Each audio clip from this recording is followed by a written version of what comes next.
जय हिंद प्यारे बच्चों। सीजी बोर्ड प्रिपरेशन में आपका एक बार फिर से स्वागत है। और आज के इस वीडियो में हम 12th बायोलॉजी का चैप्टर नंबर 1 जियो में जनन देखने वाले हैं।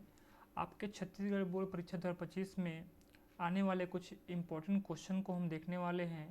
ये बच्चों, ये जो वीडियो होगा ये रिवीजन वीडियो होगा। रिवीजन का मतलब ये है, रिवीजन करने का मतलब ये होता है कि हमको पूरा चैप्टर नहीं पढ़ना है, हमको कुछ विशेष प्रकार के क्वेश्चनों को पढ़ना है जो पिछले साल पूछे गए थे।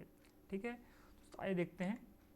CG board exam 2025 unit number 1 reproduction जनन, चैप्टर नंबर 1 है रिप्रोडक्शन इन ऑर्गेनिज्म जियो में जनन।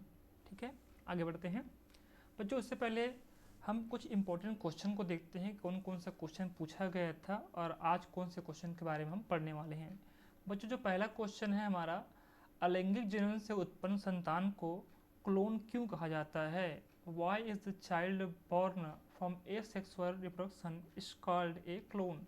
ये क्वेश्चन बच्चों छत्तीसगढ़ 2019 में पूछा गया था। नेक्स्ट क्वेश्चन की ओर बढ़ते हैं। कायिक प्रवर्धन की परिभाषा एवं इसके आपको दो महत्व लिखना है। छत्तीसगढ़ 2019 में यही क्वेश्चन पूछा गया था। Write the definition of vegetative propagation and its two importance. Next question देखते हैं बच्चों। अलैंगिक जनन तथा लैंगिक जनन के मध्य विभेद स्थापित कीजिए। इसका मतलब है आपको sexual reproduction and asexual reproduction के बीच में आपको डिफ्रेंशिएट करना होगा। कायिक जनन को प्रारूपिक अलैंगिक जनन क्यों माना जाता है? ये क्वेश्चन छत्तीसगढ़ 2023 में क्वेश्चन पूछा गया था।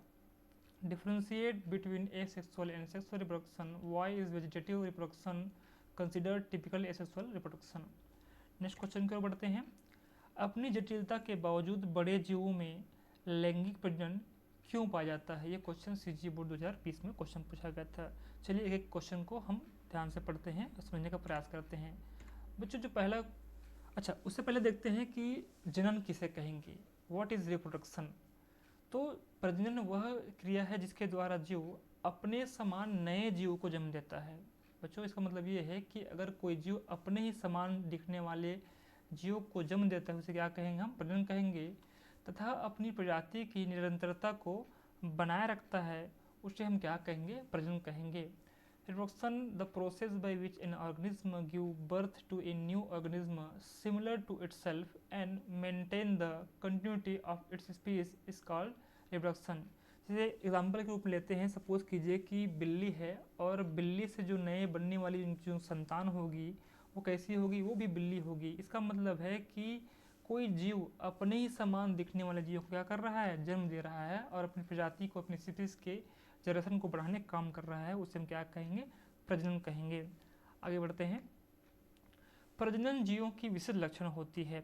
अगर हम किसी को हम सजीव कह रहे हैं, किसी जीव को हम सजीव या जीव कह रहे हैं, इसका क्या मतलब है कि उसमें कुछ विशिष्ट जैविक क्रियाएं होती हैं, उनमें से एक विशिष्ट क्रिया होती है प्रजनन। अगर किसी जीव में प्रजनन की क्रिया देखी जा रही है तो उस जीव के क्या होगी? वो विशिष्ट लक्षण मानी जाएगी। Reproduction is a special characteristic of an organism. आगे बढ़ते हैं। इस विधि से अनुवांशिक पदार्थ को पीढ़ी दर पीढ़ी स्थानांतरण करते हैं। जैसा कि हमको पता है कि हमें, अगर हम मानव हैं और हमारे जो जेनेटिक्स हैं वो हमको कहाँ से मिले हैं? अपने माता पिता से मिले, हमारे पेरेंट्स से मिले हैं। इसका मतलब ये है कि हमारे पेरेंट का जो अनुवांशिक पदार्थ है क्या हम में आए हैं? तो हम कह सकते हैं कि इस विधि से, इस प्रजनन की विधि से हम जो अनुवांशिक पदार्थ क्या हो सकता है? डीएनए हैं और जीन्स हैं, वो क्या होते हैं? जनरेशन टू जनरेशन क्या होते हैं? ट्रांसफ़र होते हैं। Through this method genetic material is transferred from a generation to generation. Next question है बच्चों, क्लोन के ऊपर क्वेश्चन आया हुआ है कि व्हाट इज क्लोन? अलैंगिक जनन से उत्पन्न संतान को हम क्लोन क्यों कहा जाता है? छत्तीसगढ़ 2019 में क्वेश्चन पूछा गया था। Why is the child born from asexual reproduction is called clone? अब जैसा कि पता है बच्चों कि जनन दो प्रकार के होते हैं, लैंगिक जनन और अलैंगिक जनन। इसको हम कहते हैं asexual reproduction and sexual reproduction. तो लैंगिक जनन से क्या होती है? हमको पता है कि नर और मादा युग्मक आपस में मिलते हैं, युग्मनज या जाइगोट का निर्माण होता है। जाइगोट बाद में ग्रो करता है, एम्ब्रियो का निर्माण करता है और एक नया जीव पैदा होता है।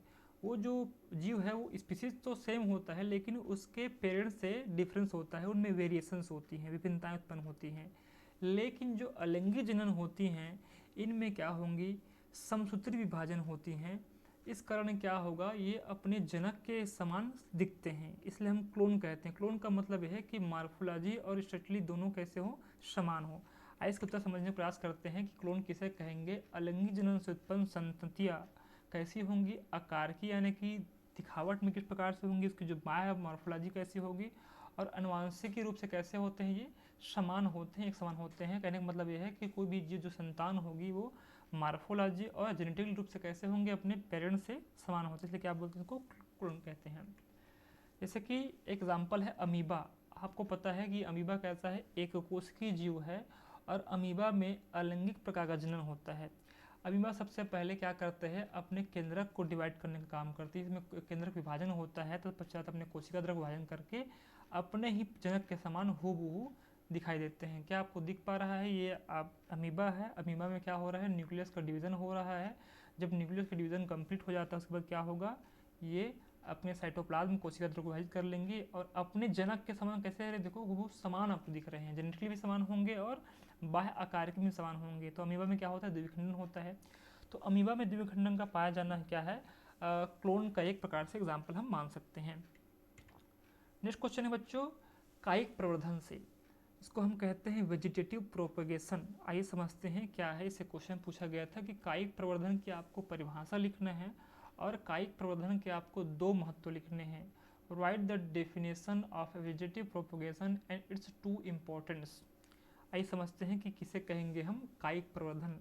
बच्चों जो कायिक जो भाग है या वेजिटेटिव जो पार्ट है, वो पौधे का वह भाग होता है, जैसे कि सपोज कीजिए कि रूट यानी कि जड़, स्टेम, तना, लीफ, पत्ती, इन तीनों के द्वारा एक नए पौधे का निर्माण होना क्या कहलाता है, कायिक प्रवर्धन कहलाता है। वैसे तो हम इसे टोटीपोटेंसी भी कहते हैं, क्योंकि किसी पौधे का वह क्षेत्र जहाँ से एक नए पौधे का निर्माण हो सके उसके हम टोटीपोटेंट कहते हैं। उसी प्रकार हम पौधों के लिए अलैंगिक जनन उपयोग न करके हम कायिक प्रवर्धन शब्द यूज़ करते हैं। तो कायिक प्रवर्धन क्या है कि पौधे के वह भाग जैसे रूट, स्टेम, लीफ द्वारा नए पौधे का निर्माण होना क्या कहलाता है, कायिक प्रवर्धन कहलाता है। आइए कुछ एग्जाम्पल्स इसको समझने का प्रयास करते हैं। जैसे कि आपको पता है बच्चों, जो स्वीट पोटैटो होता है वो रूट होता है, ठीक है। तो रूट से क्या बनते हैं, स्वीट पोटैटो बनते हैं, शकरकंद बनते हैं। उसी प्रकार जो तने होते हैं, स्टेम से ट्यूबर बनते हैं। आलू है, आलू क्या है, एक प्रकार का स्टेम है, ठीक है। तो स्टेम एक भाग हो गया, तो स्टेम क्या है, कायिक भाग हो गया। रूट क्या है, कायिक भाग हो गया। इससे क्या बन रहा है, शकरकंद बन रहा है, स्वीट पोटैटो बन रहा है, ठीक है। स्टेम क्या हो गया, ये भी पौधे का कायिक भाग है, ठीक है। इससे कंद बनते हैं, ट्यूबर्स बनते हैं, आलू बनते हैं।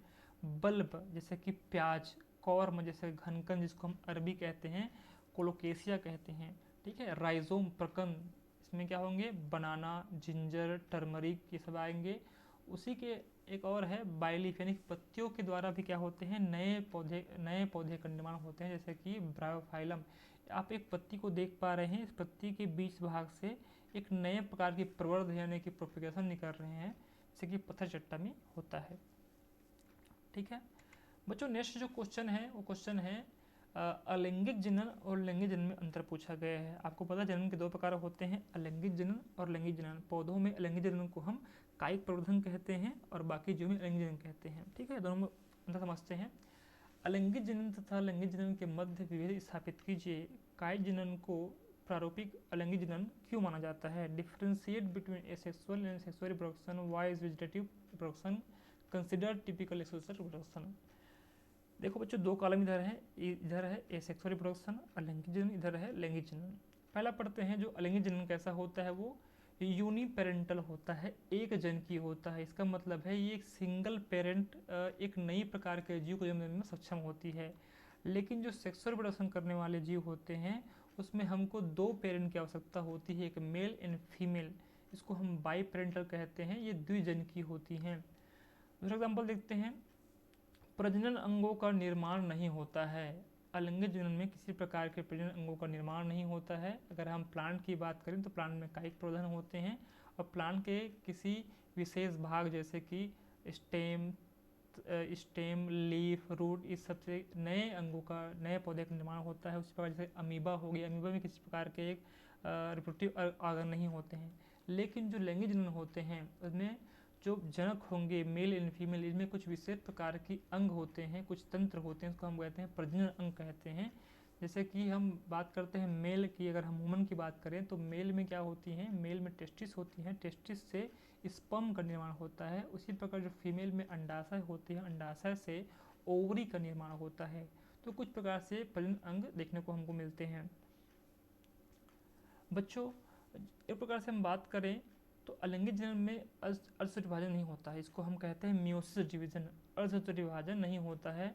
लेकिन जो लैंगिक जनन होते हैं उनमें जीवन काल में एक बार मियोसिस विभाजन अवश्य होता है। और विभाजन कब होते हैं, जब प्राथमिक जननांग से युग्मक का निर्माण होता है। सपोज कीजिए कि अगर हम मानव के लें तो जो मेल है, मेल के टेस्टिस से जब स्पर्म बनने वाला होता है, इसको हम स्पर्मेटोजेनेसिस कहते हैं। उस वक्त क्या होगा, स्पर्म निर्माण की प्रक्रिया के दौरान उसमें कौन सा विभाजन होगा, अर्ध विभाजन होगा। ठीक है। उसी प्रकार हम फीमेल के प्राथमिक जननांग यानी कि हम अंडाशय की बात करें तो अंडाशय से जब अंडाणु का निर्माण होता है तब कैसा होगा, वहाँ पर मियोसिस डिवीजन होता है।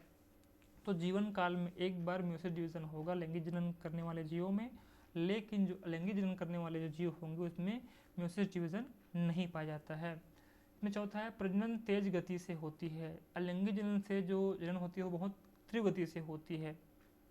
इसमें लैंगिक जनन में प्रजनन धीमी गति से होती है। अधिक संख्या में संतति का जन्म होता है अलैंगिक जनन से, बिल्कुल सही बात है। और पांचवा है कम संख्या में, सॉरी काम लिखा गया है, तो कम संख्या में संतति यानी कि जो इसके ऑफस्प्रिंग है वो बनती हैं। छठवा है कि जिस प्रकार से मैंने कहा था कि जो अलैंगिक जनन है वो एकल जनकीय होता है, यूनिपेरेंटल होता है, इसका मतलब इसमें गेमिट का निर्माण नहीं होता है, किसी प्रकार के युग्मकों का निर्माण नहीं होता है। लेकिन लैंगिक जनन में गेमिट यानी युग्मक का निर्माण होता है, मेल से स्पर्म एंड फीमेल से ओवरी का निर्माण होता है। अलैंगिक जनन में बनने वाली संतान अपने जनक से आकारिकी व अनुवांशिकी रूप से समान होती है, जैसे हम क्लोन कहते हैं। ठीक है। तो जो अलैंगिक जनन से जो संतान बनेंगे वो कैसे होंगे, अपने जनक से समान होंगे, आकारिकी रूप से भी समान होंगे और अनुवांशिक रूप से भी समान होंगे। इसमें देखते हैं बनने वाले संतान अपने जनक से आकारिकी व अनुवांशिक रूप से कैसी होती हैं, भिन्न दिखाई पड़ते हैं। अगर आप एग्जाम्पल देखना चाहें तो हम अपने मम्मी पापा के समान हूबहू नहीं देखते। इसके अलावा हमारे जो हमारे भाई बहन हैं, हम जो भाई बहन होंगे वो भी कैसे होंगे, हम समान नहीं देखते। इसका मतलब हमारे में असमानताएं होती हैं। आगे बढ़ते हैं। नेक्स्ट क्वेश्चन है कि अपनी जटिलताओं के बावजूद, ठीक है, बड़े जीव काफ़ी जटिल होते हैं, बावजूद में लैंगिक प्रजनन क्यों पाया जाता है। पूछा जा रहा है कि जो बड़े जीव होते हैं वो काफ़ी कॉम्प्लेक्स होते हैं, जटिल होते हैं, तो इनके होने के बावजूद भी सरल प्रकार का क्यों नहीं होता, इतना वो जटिल क्यों होते हैं लैंगिक जनन में। तो why sexual reproduction found in large organism despite their complexity. तो बच्चों इसका आंसर ये होगा कि जो लैंगिक जनन करने वाले जीव होते हैं वो बाई पेरेंटल होते हैं। दूसरी बात ये है कि इनमें कुछ विशेष प्रकार की अंग होते हैं जिसको हम प्रजनन अंग कहते हैं। इन प्रजनन अंगों में अलग अलग रूप से युग्मकों का निर्माण होता है, फॉर्मेशन ऑफ गैमेट, युग्मक का निर्माण होता है, और युग्मकों के निर्माण से जाइगोट बनता है, युग्मनज बनता है।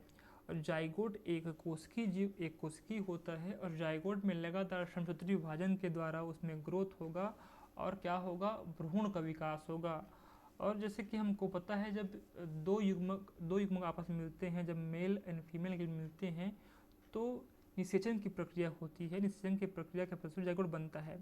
निषेचन देखा गया है लैंगिक जनन में प्रजनन करने वाले जीवों में आंतरिक निषेचन होता है। इसका मतलब है किसी एक जीव के शरीर के अंदर निषेचन होगा। जैसे कि हम बात करें मेल और फीमेल में, तो फीमेल के गर्भाशय में जिनकी जो प्रजनन अंग होती है, मादा प्रजनन, में अंडवाहिनी पर क्या होता है, निषेचन की प्रक्रिया कंप्लीट होती है। तो हम कह सकते हैं कि इसमें जो भ्रूण का विकास होगा वो कहाँ पर होगा, मादा के गर्भाशय में होगा। इसलिए एक प्रकार से हम कह सकते हैं जो जटिल जीव होती हैं वो आंतरिक निषेचन करके भ्रूण का जब विकास करेंगी तो भ्रूण का प्रोटेक्शन भी कर पाएंगी, जिससे उनका उत्तरजीविता की संभावनाएं बढ़ जाती हैं। प्रोटेक्शन ऑफ एम्ब्रियो, भ्रूण का संरक्षण अच्छे से हो पाता है और चांसेस ऑफ सर्वाइवल बढ़ जाती हैं, उत्तरजीविताएं के अवसर बढ़ जाती हैं। इसलिए ये इसमें लैंगिक प्रजनन पाया जाता है। तो अंततः मैं थैंक यू बोलना चाहूँगा www.freepeak.com को और नवबोध बायोलॉजी को। उम्मीद है बच्चों कि आपको ये सेशन पसंद आया होगा और आने वाले नेक्स्ट सेशन में हम चैप्टर नंबर 2 पुष्पी पादपों में लैंगिक जनन देखने वाले हैं। ठीक है, तब तक के लिए धन्यवाद। मिलते हैं अगले वीडियो में।